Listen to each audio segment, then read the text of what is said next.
우스라는 땅에 욥이라는 사람이 살고 있었습니다. 그는 동방 사람 중에서 가장 큰 부자였습니다. 그의 소유물이 어땠냐면요. 양이 7,000마리에 낙타가 3,000마리, 소가 500결이, 결이는 뭘 말하는다고 했죠? 쌍을 말하는 거예요. 그래서 500쌍, 즉 1,000마리를 말하는 것입니다. 소가 1,000마리, 그리고 암나귀가 500마리. 암나귀는 왜 특별히 암나귀라고 했을까요?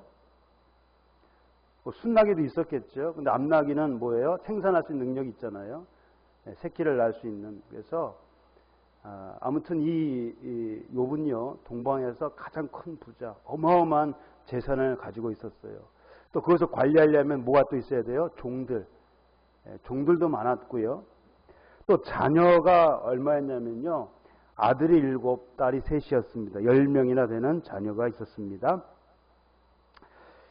그런데 부자는요, 대체로 거만하기가 쉽습니다.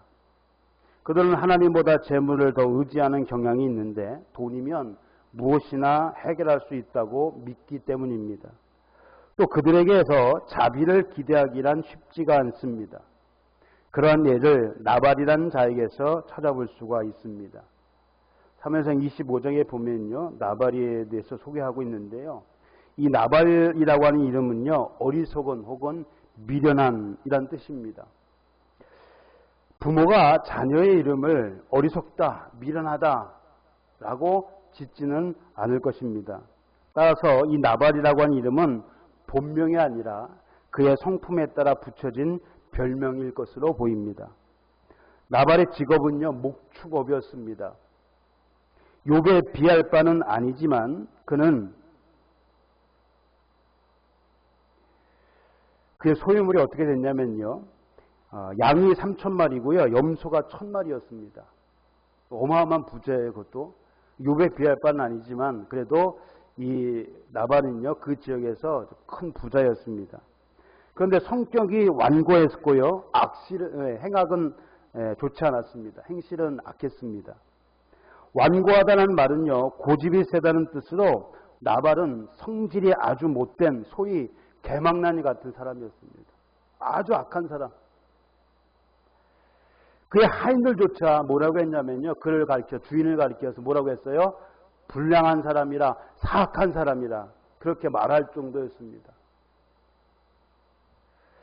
그가 갈멜에서 양털을 깎고 있다는 소식을 들은 다윗은 사람들을 보내 그에게 먹을 것을 좀 달라고 요청했습니다.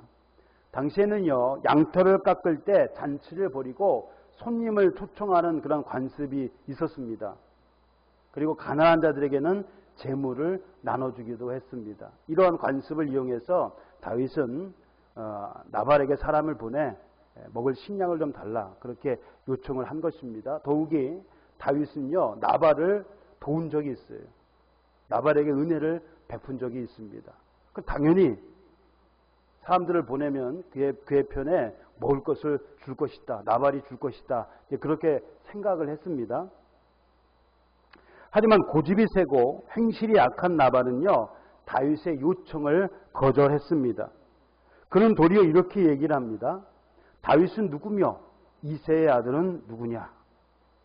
다윗이라는 자가 누구며 이새의 아들이 누구냐? 그렇게 반문했습니다. 그가 다윗을 몰라서 그런 것이 아닙니다. 그는 분명 다윗이 누구인지, 또 다윗이 어떤 형편에 처해 있는지 잘 알고 있었습니다.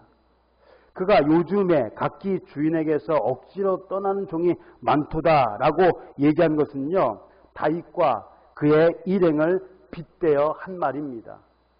다윗이 주인인 사울을 배신하고 지금 도망갔다. 그 주인에게서 떠났다. 그게 바로 너다. 라고 지금 빗대어 시험 조롱하고 있는 것입니다. 나발은 그런 자들에게 자기의 떡과 물과 양털 깎는 자를 위하여 잡은 고기를 줄 수 없다. 단호하게 거절을 했습니다. 그런데요, 나발이 조금이라도 생각이 있는 사람이라면 그렇게 말하지는 않았을 것입니다. 그것은 화를 자초하는 일이기 때문입니다. 누가 그런 말을 듣고 가만히 있겠습니까? 모욕적인 언사, 무시하는 말을 듣고 누가 가만히 있겠어요? 그럼에도 나발은 다윗의 요청을 거절했을 뿐만 아니라 그에게 심한 모욕을 주었습니다. 나발은 그 별명대로 어리석은 자였을 뿐만 아니라요, 은혜를 원수로 갚는 아주 악한 자였습니다. 잠언서에 보면 교만에는 멸망이 따르고 거만에는 파멸이 따른다고 그랬습니다. 이 잠언의 말씀처럼 나발은요, 하나님의 심판을 받아 결국 죽임을 당하게 됩니다. 하나님의 심판을 받아서 결국 생을 마감하게 돼요. 멸망을 당한 겁니다. 나발과 달리 욥은요, 어떤 사람이었냐면요, 욥기 1장 1절에 보니까 욥은 온전하고 정직하여 하나님을 경외하며 악에서 떠난 자다. 나발은 행실이 악한 자다 그랬는데 욥은 어떤 사람이에요? 악에서 떠난 자다. 온전하고 진실하고 정직하여 하나님을 경외하며 악에서 떠난 자였습니다. 그렇다고 욥이 죄가 없는 완전한 사람은 아니었습니다. 제 아무리 의롭다 해도 죄를 짓지 않는 의인은 세상에 없기 때문입니다. 단지 욥은 하나님을 경외하는 자로서 하나님이 기뻐하시는 그 뜻을 따라 살려고 애를 쓴 사람이었습니다. 그가 어떤 삶을 살았는가 5절에 좋은 사례를 소개하고 있습니다. 그들이 차례대로 잔치를 끝내면 욥이 그들을 불러다가 성결하게 하되 아침에 일어나서 그들의 명수대로 번제를 드렸으니 이는 욥이 말하기를 혹시 내 아들들이 죄를 범하여 마음으로 하나님을 욕되게 하였을까 함이라. 욥은요, 자기 자신뿐만 아니라 자녀들도, 자기 신앙만 신경 쓴 것이 아니라 자녀들의 신앙까지도, 자녀들이 하나님 앞에 신실하게 살아갈 수 있기를 원했어요. 그렇게 가르쳤습니다.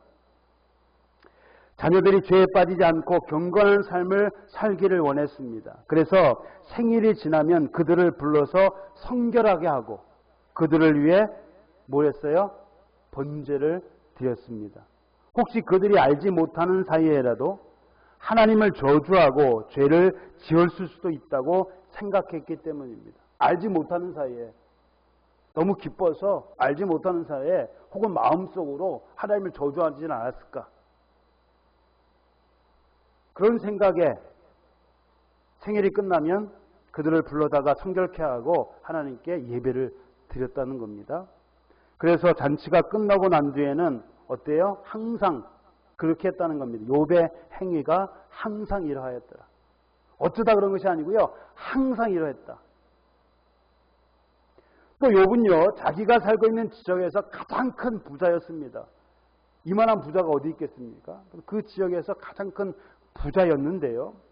그것을 결코 자랑하러 삼거나 그것으로 인해 기뻐하지 않았습니다. 내가 부자이기 때문에 나 부자다. 교만하거나 자랑하거나 그것 때문에 기뻐하지 않았어요. 내가 잘 살고 잘 먹고 이런 것 때문에 즐겁다 이런 생각을 하지 않았다는 겁니다. 더욱이 그것을 이용하여 어떤 이익을 취하려고 하지도 않았습니다. 뭐 권력을 얻으려고 했다든가. 오히려 자신이 가지고 있는 것을 베풀며 살았습니다. 선을 행하는 데 사용을 했습니다. 그는 가부와 고아와 나그네 3대 가난한 자예요. 약자들. 그들을 못 본 채 하지 않았고 그들을 정성껏 돌봐주었습니다. 그들이 도움을 요청했을 때 혹은 도움을 요청하지 않았더라도 그들을 보면 그들을 도와줬다는 거예요. 누구를요? 과부, 나그네, 고아, 힘이 없는 사람들.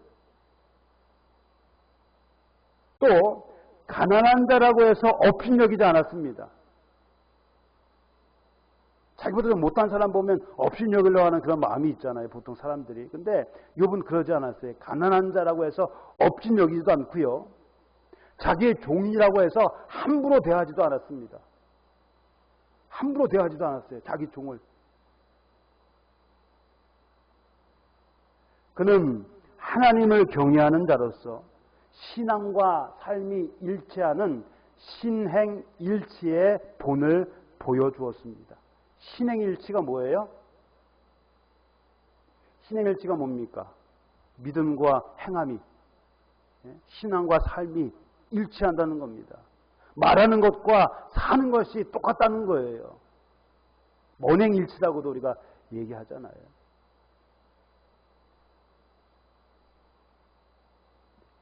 오늘날 세상 사람들이 기독교인을 좋지 않은 시선으로 바라보고 있습니다. 왜 그럴까요? 그것은 기독교인들이 신행일치의 삶을 살지 않았기 때문입니다. 작년에 한 조사에 의하면요, 전국의 만 18세 이상의 남녀 1000명을 대상으로 실시된 종교 호감도, 어떤 종교가 마음에 드는가, 어떤 종교에 호감을 느끼느냐 조사를 했어요. 이 조사에서요, 기독교는 불교와 천주교의 호감도에 크게 못 미치는 3위를 차지했습니다. 다 50점이 넘어요. 불교 50점 넘고 천주교 50점 넘는데 개신교가 기독교를 말하는 것이죠. 기독교는 몇 %예요? 33.3%. 3위를 차지했어요. 또 같은 해 만 19세 이상 남녀 1000명을 대상으로 실시한 한국교회 신뢰도 조사, 한국교회 혹은 기독교인을 얼마나 믿느냐, 이 신뢰도 조사를 했어요. 어떻게 했습니까? 긍정이 몇 프로예요? 21%, 부정이 74%.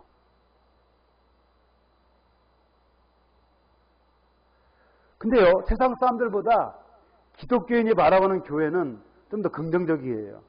자기가 속해 있으니까 아마 그렇게 보는지는 몰라도. 근데 밖에서 기독교를 보는, 교회를 보는 시선은요, 부정이 70%가 넘는다는 겁니다. 얼마나 신뢰도가 사람을 못 믿는다는 거지, 교회를 못 믿는다는 거예요. 그 왜 교회를 부정적으로 보는가? 그 이유가 뭘까요? 가장 큰 이유는 이겁니다. 기독교인의 말과 행동이 다르기 때문에 믿음이 안 간다는 거예요.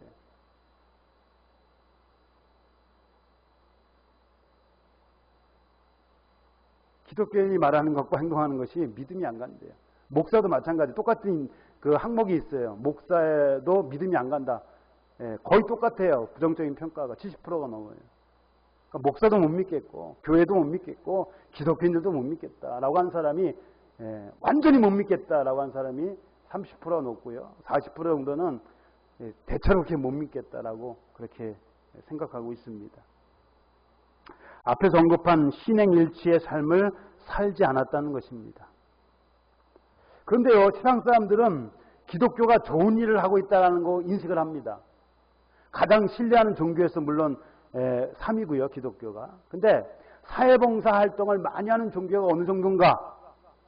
어느 종교가 많이 해요? 기독교가 1위예요. 그러니까 세상 사람들은요, 기독교가, 교회가 봉사를 많이 한다 그렇게 인식하고 있습니다. 그런 기관들이 많아요. 교회에서 운영하는 기관들이 많습니다. 그리고 그 기관들, 교회에서 봉사하는 것이 사회에 도움이 된다라고 생각을 해요. 그런데 교회는 신뢰하지가 않아요. 도움은 주는데 믿지를 못하겠다는 겁니다. 겉으로 드러나는 것은 인상은 좋아요. 그러나 말과 행동이 다르다. 신뢰를 갖지 못해요. 그나마 다행이긴 하지만 기독교가 사회봉사활동을 많이 하고 있음에도 불구하고 신뢰를 주지 못하고 있다는 사실은 참으로 안타까운 일입니다. 우리는 욥처럼요, 신행일치의 삶을 살아야 됩니다. 그러한 삶은 어디서 나오느냐? 하나님을 경외하는 것에서 비롯됩니다. 하나님을 경외하는 삶에서 비롯되는 거예요. 여러분, 경외라고 하는 말이 뭡니까? 두려움, 공포, 놀라움을 뜻하는 단어인데요. 대부분 하나님을 대상으로 사용되는 용어입니다. 사람에게는 경외라는 말을 잘 사용 안 해요. 대부분 하나님께 사용되는 말입니다. 이 두려움은요, 단순한 공포가 아니라, 무서움이 아니라 하나님의 권위와 거룩하심에 대한 존경에서 나오는 두려움입니다. 이렇게 하나님을 경외하는 사람은 어떻게 행동하는가? 잠언서 8장 13절에 보니까요, 여호와를 경외하는 것은 악을 미워하는 것이다. 그러니까 여호와를 경외하는 사람은 어떤 거예요? 악을 미워하는 삶을 사는 거예요. 교만하지 않고, 거만하지 않고, 악한 행실을 하지 않고, 패역한 말을 하지 않는다. 거짓된 말을 하지 않는다. 남을 헐뜯는 말을 하지 않는다. 또 그것들을 멀리하게 됩니다. 대신에 진실하고 정직하게 살아가려고 예를 씁니다. 또 궁유를 베풀며 공의를 행합니다. 공의라고 하는 것이 뭡니까? 정의하고 같은 말인데요. 공정하고 올바르게 모든 일을 처리하는 것을 말하는데요. 하나님의 속성이 공의예요.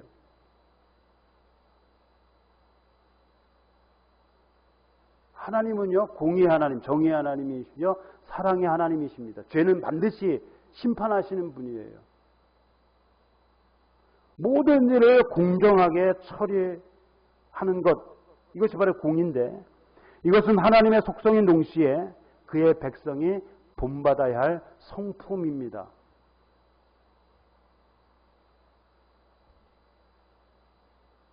우리는 이런 삶을 통하여 하나님께 영광을 돌려야 합니다. 그것이 하나님의 자녀로서 마땅히 추구해야 할 사람입니다. 하나님을 경외하고, 하나님을 경외하는 사람이 어떤 삶을 살아야 되는가?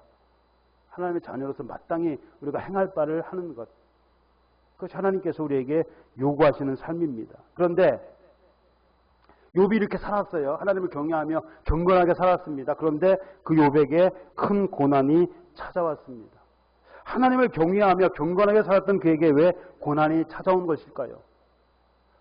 예배를 잘 드리고 모든 생활에 있어서 정직하게 하나님 보시기에 정말로 잘하고 있다 인정받을 정도로 그렇게 살았는데 왜 그에게 고난이 찾아옵니까?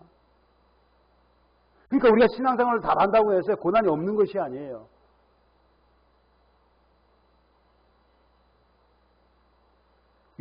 그런 욥에게 고난이 찾아온 것은 그의 믿음에 대한 시험이었습니다. 하루는 하나님의 아들들 곧 천사들이 와서 여호와 앞에 섰는데 사탄도 그들 가운데 있었습니다. 하나님께서 사탄에게 내가 어디서 왔느냐고 물으시자 그는 세상에 여기저기 두루 돌아다니다 왔습니다 라고 대답했습니다. 이것저것 돌아다니다 왔다는 거예요. 여러분, 사탄이 하는 일이 뭔가? 베드로전서 5장에 보면요, 너희 대적 마귀가 사탄이 우는 사자같이 두루다니며 삼킬 자를 찾는다고 그랬습니다. 사탄이 하는 일은요, 성도를 미혹하기 위해 우는 사자같이, 배고픈 사자같이, 우는 사자같이 두루다니며 삼킬 자를 찾는 거예요. 그들의 먹이가 되지 않도록 하기 위해서는 어떻게 해야 됩니까? 근신하라, 깨어라, 신앙의 경계를 놓치지 말라는 겁니다. 사탄이 하나님을 찾아온 이유는 무엇입니까? 욥을 참소하기 위해서, 즉 욥을 고소하기 위해 찾아왔어요. 참소가 뭡니까? 이 사탄의 별명이요, 참소하는 자입니다. 참소하는 자. 참소는요, 남을 헐뜯고 남이 없는 것, 마치 그가 죄를 지은 것처럼 꾸며서 윗사람에게 고하는 것, 고소하는 것이 참소입니다. 없는 것을 있는 것처럼, 죄를 짓지 않았음에도 불구하고 죄를 지은 것처럼 꾸며서. 그래서 사탄의 별명이 뭐냐면 참소하는 자예요. 참소하는 자. 왜 하나님께 이 사탄이 왔냐? 욥을 참소하기 위해서. 존재하신 하나님께서는 그가 어디서 왔는지 그리고 무슨 목적으로 왔는지 알고 계셨습니다. 그래서 사탄보다 먼저 욥에 관한 이야기를 꺼냈습니다. 여호와께서 사탄에게 이르시되 내가 어디서 왔느냐? 사탄이 여호와께 대답하이르되 땅을 두루 돌아 저기 다녀왔나이다. 또 여호와께서 사탄에게 이르시되 내가 내 종 욥을 위하여 보았느냐? 욥을 주하여 보았느냐? 욥에게 관심을 가져봤느냐? 그와 같이 온전하고 정직하여 하나님을 경외하며 악에서 떠난 자는 세상에 없다. 그렇게 하나님께서 사탄에게 말씀을 하셨어요. 이에 욥이 사탄이 뭐라고 대답합니까? 참소를 해요. 참소를 해요. 어떻게 참소합니까? 욥이 아무런 이유 없이 하나님을 경외하겠습니까? 주님께서 그와 그의 가정과 그의 모든 것을 지켜주시고 그가 하는 일마다 복을 주셔서 그의 소유를 온 땅에 넘치게 하셨기 때문입니다. 욥이 하나님을 경외하는 이유는 하나님께서 그에게 복을 주셨기 때문이다. 그렇게 지금 얘기하고 있는 거예요. 그러니 그가 가진 모든 것을 당장 한번 쳐보세요. 그러면 반드시 하나님을 저주할 것입니다. 사탄은 욥이 하나님을 경외하는 이유가 하나님께 복을 받았기 때문이라고 주장하지만 그것은 사실이 아닙니다. 원인과 결과가 뒤바뀌었어요.